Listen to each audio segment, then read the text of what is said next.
Today we're going to take a look at 4 new flashlights. Now these might be some of the best releases of the year. One of these I've already introduced in a recent video, but the others I haven't yet talked about. With that, let's go ahead and get started. First flashlight we're going to talk about is the Thrunite Saber. Now this is the BSS version, which reaches a maximum output of 1000 lumens.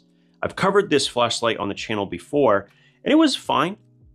It's not the best in category, but what is worth noting is that sometimes these can be incredibly inexpensive. In fact, the slightly older variation was recently on at $11, making it one of the cheapest 14500/AA powered flashlights out there, especially because it includes the 14500, which is a 3.7 volt battery that is Type-C recharging, which is phenomenal. I really like that. So keep an eye out for this light when it goes on sale. When it comes to modes, however, it only has 2. One is around a little over 1000 lumens. The other one is like around that 50 mark. And for me, I just don't feel like there's enough separation, or at least there's not enough variety of outputs. That being said, a lot of people will disagree with that, and that's okay. I just want to be clear. I think that it would have been better off had we had like a 10 or 15 lumen mode, a 50 to 70 lumen mode, and then whatever is at the top end. Just having one additional mode would not only give it a lot more run time, but it would just work better when you're in a dark room so you're not blowing out your night vision. That's just my thoughts on the matter. Otherwise, I think it's a really good consideration. I mostly like the hardware. The button is actually fantastic. It has a very long press and it has a lot of spring tension. So it actually would be difficult to accidentally press it and actually turn it on permanently. Yes, you could probably accidentally half press, well, maybe not even easily, to cycle through the modes accidentally, but you're not going to have to worry about it being pressed very easily. Now, I would still prefer it to have fins on the side for a couple of reasons. Number one, it would let it tail stand, and also it would protect that button further from accidentally being activated. I don't think these flashlights need lockout, nor would they be very useful if they did. So having those extra fins would be nice. Now, the other thing I have to critique is this pocket clip. Unfortunately, not only is there not enough space in this little loop to actually sit nicely on a hat, otherwise what happens is this bends out very far. It also doesn't slide into the pocket cleanly because there's no rise to this clip. So you actually have to, normally what I have to do is actually have to grab it and slide it into my pocket in that way. So it could be improved. There's a lot of examples of pocket clips that do this far better. Like this is one from Acebeam. And I think that it's an overlooked thing that should be thought about a little bit more, even the distance between these two sides so it fits properly in the pocket, whereas this is actually doesn't slide up that far. These are things that should be considered in the future for all flashlight brands.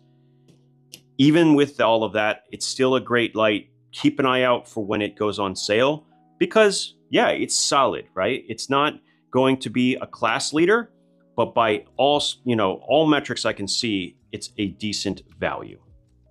Next flashlight we're going to talk about is the Thrunite Archer Pro S. So this is a collaboration with 704 Tactical. And we'll start with the hardware and we're going to then work our way through the software. So this is only slightly bigger than something like the Multitool T1 Pro Tac, which we're going to talk about a lot in this comparison. And the clip, same thing with the Saber, almost identical.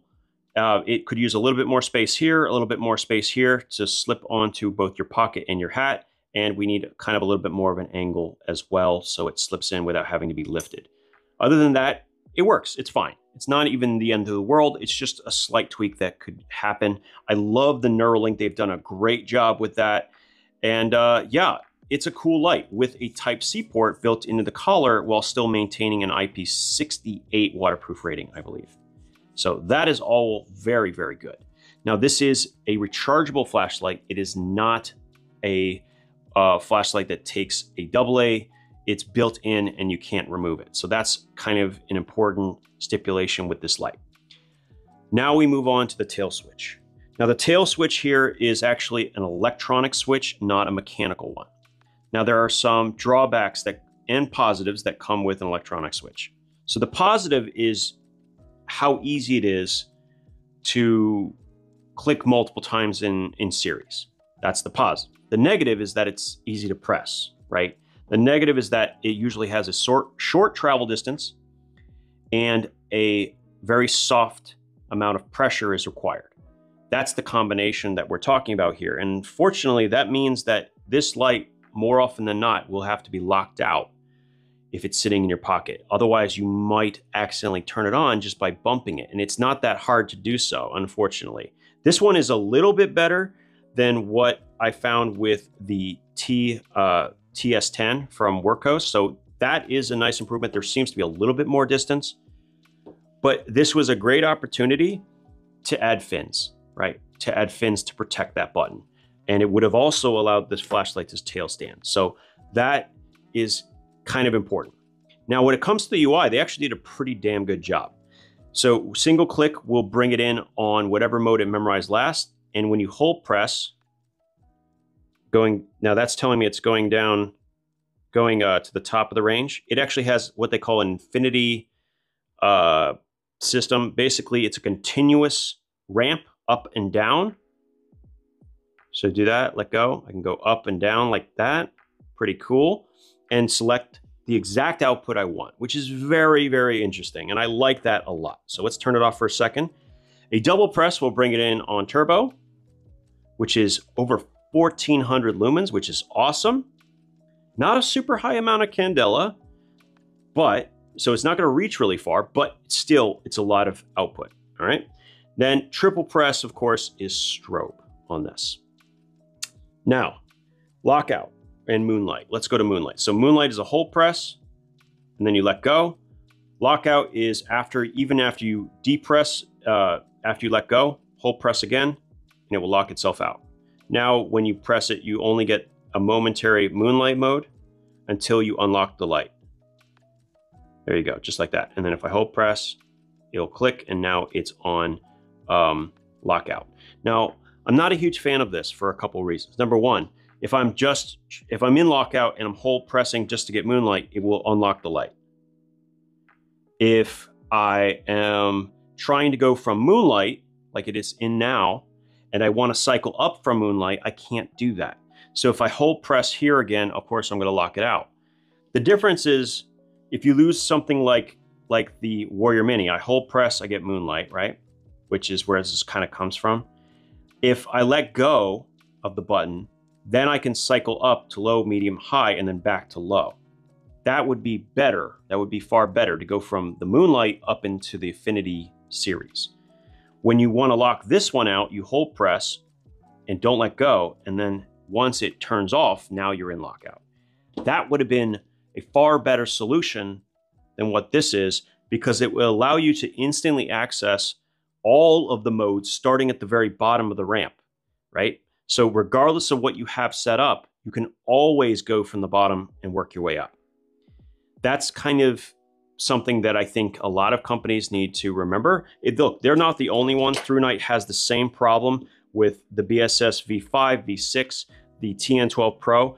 They all access moonlight similarly, but they all can't go to the regular modes from there. They really should have this as an option, in my opinion. That's just my opinion. So overall, and look, I nitpick everything, but I'd say this is a solid one. For the price, it's definitely solid. The output is really impressive. Keep an eye out for sales, especially as they're coming up on a Prime Day. If this thing drops below 20, it's going to be one of the best values out there, no question. And by comparison, it's a fraction of the cost of the T1 Pro Tac or the MT1A Pro, some of my favorites in this category. So this being around 30, this one's around 41 to 50, this one's around 56. So this will likely be found between that 20 and 30 mark, and that's actually a nice consideration for people. Overall though, not bad, a nice collaboration, and I'd like to see more from them as well. So it looks like I might have accidentally reviewed this twice. So I've already done it in a past video. I'll show a link to that down below in the description. let's go ahead and get back to the other flashlights. All right, so the next flashlight I'm very, very excited about. So let me turn that off first of all. So we have what's called the Acebeam Tac 2AA. Now, starting with the hardware on this is fantastic. We have a side switch and a tail switch. We have a really, really excellent clip that has multiple positions that it can connect to, and you could even put it in reverse, which will allow very little metal to be exposed and keeping it from actually getting hooked on things. So all that's great. You could also just shift this down if you want more of the head to stick out. Lots of options, lots of options. So really good on the hardware, nice knurling, nice heat dissipation. The head's really good. It has a crenulated bezel, so on and so forth. All right, good stuff so far. It also has fins, which will allow it not only to tail stand, it's not very good on this, but it will allow it to both tail stand and also protects the button from accidentally being depressed, which is good because it doesn't really have lockout. You can, however, instead just simply twist the head a slight amount, and that will do what's called mechanical lockout. And that's a very easy thing to do. In fact, I prefer it. Okay, so with the hardware out of the way, because the hardware is very, very good, it is also IP68 waterproof, I should mention. Let's talk about outputs. And my goodness, this thing is ridiculous. All right, there's two different emitters here. So one of them is called the TN LED, that's what we have in black. And the other one is the SFT25. Now, I'm going to focus mostly on the SFT25 because if you're going to buy one of these two and you're looking for a true tactical light, this is the one to go for.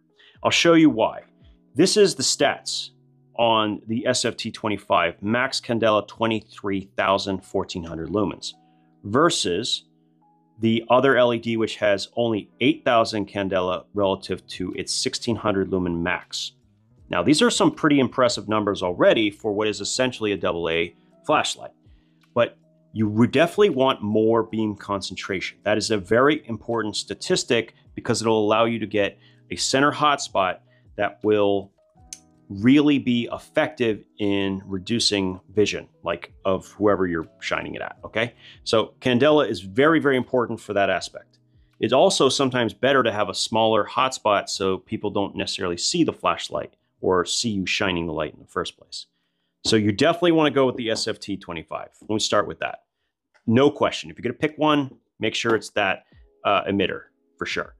Now, let me go ahead and change it back to the EDC mode. There are two different modes for this light. So this was set up in EDC mode. So if I turn it on, it has mode memory. It'll go on to whatever it was before. To cycle the modes, I hold press the side switch and I cycle between low, medium, and high. Okay? That's basically how it works. Now, if I turn it off by pressing this one time, I know this is a little bit strange. In order to get to moonlight, I have to first put it in standby, which is pressing this one time, and then I can turn it on to moonlight, and then I can hold press again to cycle up. I am not a huge fan of this standby system that they have. I will freely admit, and it's because in addition to being awkward to get to the moonlight, in order to turn it on now, I have to first turn it off and then turn it back on.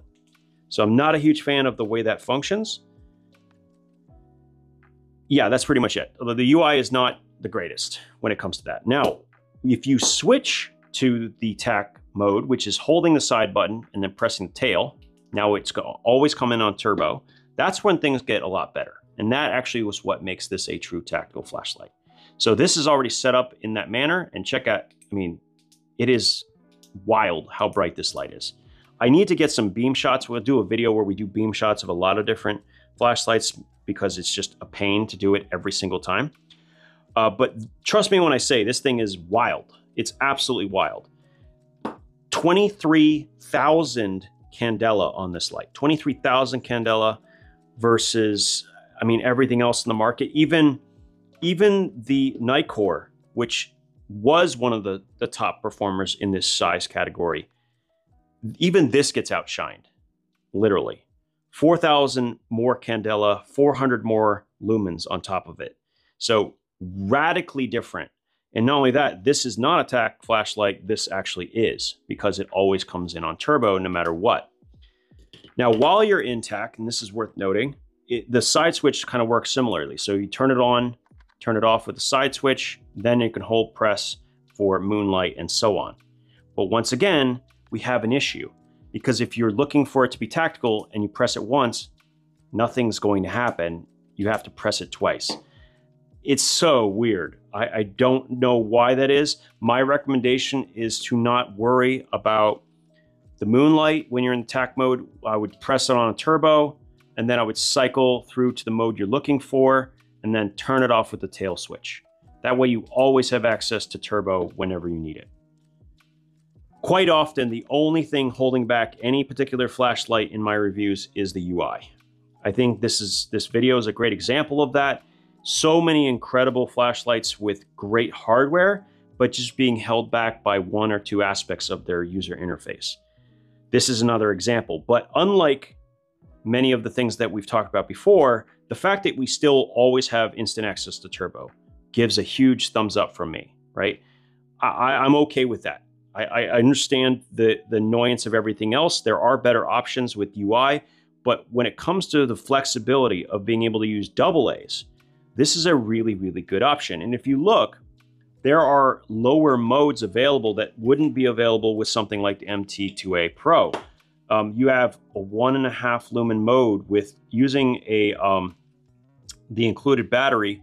That's 177 hours. Using, and 177 hours for both. And then with two AAs or rechargeable batteries, you're looking at around 100 hours, give or take. That's a really, really long runtime on top of everything else. And it's still, even with AAs, the SFT25 still reaches 550 lumens and 8,000 candela. That's still ridiculously strong. It's so ridiculously bright, okay? So I like that. I like a lot of what they have available with this light. What's more to say here? Oh yeah, I should probably show you guys that the battery that it comes with is a very long rechargeable, they call, I can't remember the exact name for this model. I think it's the 14100, and it has a Type-C port built into it. Please, please, please, please do not put two 14500s in series in this flashlight. That makes the voltage like way higher than 3.7 volts, and it could burn out the light, or worse, it could potentially hurt you. So don't do that, okay? It will take this battery, it will take two alkaline batteries, and it will take two rechargeable batteries, all right? That's basically the combination that you're looking at. Yeah, this is a great light. This is a great light for specifically the purpose of using that turbo switch. I would have loved it to have a UI comparable to Warrior Mini 3, but hey, guess what? Nothing has a UI that good so far on the market. I haven't found anything that beats the user interface of the Warrior Mini 3. But still, the battery versatility alone means this is a major consideration, and I think you might want to take a look at it. I'm curious to hear your thoughts down in the comments. Would you prefer this, or do you mind having something that is proprietary in nature when it comes to charging? It's a big question. Now, of the flashlights we've looked at, the two that really stand out to me are the Tac 2AA as well as this MT1A Pro. Those are the ones that really stand out to me for the reasons we've discussed. But I'm really appreciative of the fact that Thrunite is always improving, and they really seem to be getting there to the point where they're only a few steps away from being class leaders. I really do believe that. I like what 704 has done with them on this Pro S, and I would like to see a lot more from this collaboration. Hopefully they can come up with some slight improvements, not only to this light, but maybe others that would make even more sense. As always, thank you guys so much for your time, and we'll talk again soon.